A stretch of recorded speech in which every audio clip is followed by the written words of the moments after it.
with Thanksgiving means football. We've got NFL. We've got rivalry games coming up. And our next guest involved in one of those rivalry games that we'll get into here with him as well. Amani Toomer, which you can listen to on NBC Sports Radio, the 24/7 live sports talk network. Listen to it at NBCSportsRadio.com. Michigan, Ohio State. I know being a college football fan myself, an alumni, West Virginia, we always get pumped up for these type of games. But this one probably has a little extra special meaning for you, Amani. Welcome back. Thank you. Yeah, it definitely does. Whenever you play the team from down south, you're always ready to put forth your best effort because your season can be defined by it. Everybody's talking about how great Harbaugh is for Michigan. He hasn't beat Ohio State yet. And I remember there's a lot of coaches that have great records versus everybody else and end up getting fired. I remember John Cooper for Ohio State had great records, bowl games, all that. Couldn't beat us, got fired.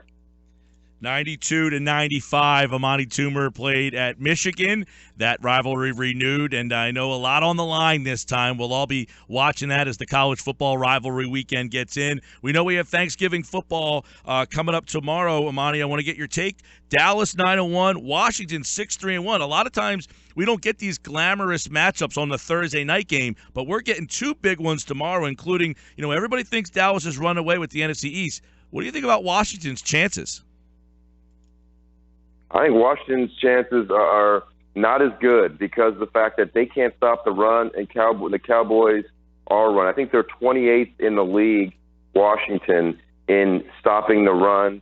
And, of course, Dallas is the number one rushing team in the league. I think that's a matchup that Washington is going to have to figure out a way to offset. And the fact that Des Bryant is coming around, meaning they can't just put everybody in the box, because they got Des Bryant, they got Cole Beasley, they got Williams.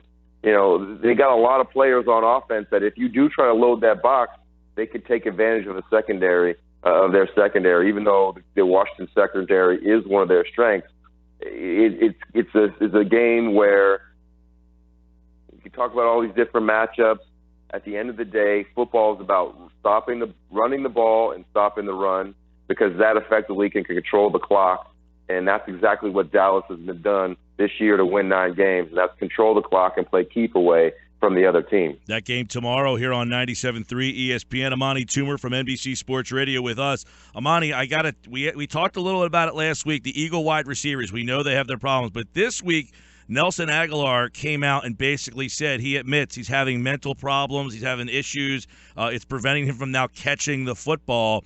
What is your advice to first Agholor and the Eagles' handling? Should they sit him down Monday night against the Packers? When you heard him say that, what was your thoughts as a former NFL wide receiver?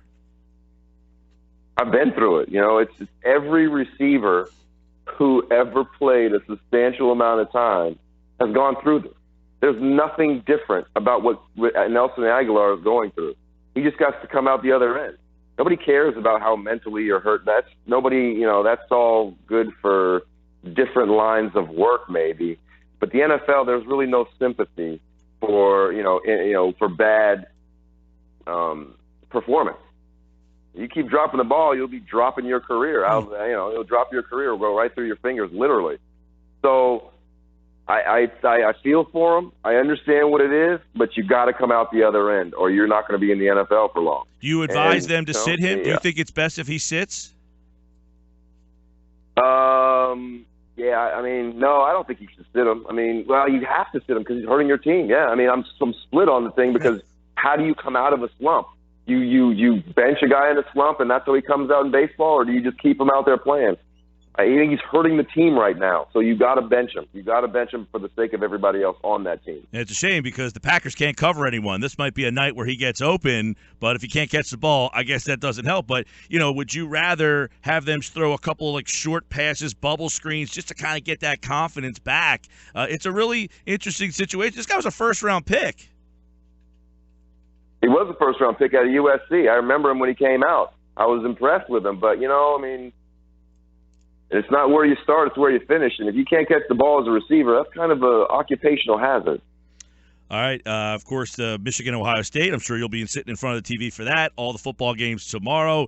Eagles Monday night. Amani Toomer, NBC Sports Radio. Listen, on NBC Sports Radio, the 24/7 live sports talk network. You can hear it at NBCSportsRadio.com. Download their mobile app, NBC Sports Radio, today. Amani, happy Thanksgiving to you and yours, pal.